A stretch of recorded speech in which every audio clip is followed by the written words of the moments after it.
ಅಪ್ಪ, ನಾನು ನಿಮಗೆ ಯಾವತ್ತೂ ಹೇಳೋಕ್ಕಾಗಲಿಲ್ಲ. ಹೇಳಬೇಕು ಅಂದ್ಕೊಂಡಾಗ ನೀವು ನನ್ನ ಜೊತೆಯಲ್ಲಿಲ್ಲ. ಜವಾಬ್ದಾರಿ, ಮನೆ, ಮಕ್ಕಳು ಅಂತ ನೀವು ನಿಮ್ಮ ಜೀವನ ಪೂರ್ತಿ ನಮಗೋಸ್ಕರ ಮುಡಿಪಾಗಿಟ್ರಿ. ನಿಮಗೋಸ್ಕರ ಅಂತ ನೀವು ಏನೂ ಮಾಡ್ಕೊಳ್ಳಿಲ್ಲ. ನಿಮ್ಮ ನಿಸ್ವಾರ್ಥ ಪ್ರೀತಿಗೆ ಋಣ ಕಟ್ಟೋಕ್ಕೆ ನಮ್ಮಿಂದ ಸಾಧ್ಯನಾ?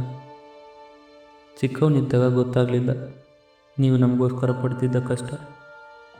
ನಿಮ್ಮ ಜಾಗದಲ್ಲಿ ಜವಾಬ್ದಾರಿ ಹೊರಕ್ಕೆ ಶುರು ಮಾಡಿದಾಗ ನಿಮ್ಮ ನಿಜವಾದ ತ್ಯಾಗ ಏನು ಅಂತ ನನಗೆ ಈಗ ಗೊತ್ತಾಗ್ತಿದೆ. ನನಗೆ ಜೀವನದಲ್ಲಿ ಒಂದೇ ಒಂದು ಆಸೆ ಇತ್ತು, ನಿಮ್ಮನ್ನು ಮನಸಾರೆ ಹಗ್ ಮಾಡ್ಕೋಬೇಕು ಅಂತ. ಆದರೆ ಅದು ಕನಸಾಗಿ ಉಳಿಯುತ್ತೆ ಅಂತ ಅಂದ್ಕೊಂಡಿರಲಿಲ್ಲಪ್ಪ. ನಿಮ್ಮನ್ನು ನಾನು ಯಾವಾಗ ಹಗ್ ಮಾಡಿಕೊಂಡೆ ಅನ್ನೋ ನೆನಪು ಸಹ ನನಗಿಲ್ಲ.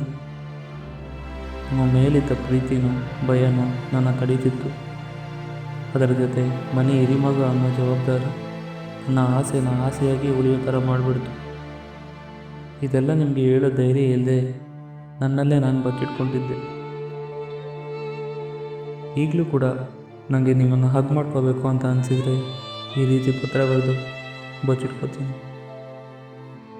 I really miss you appa. I love you forever and ever.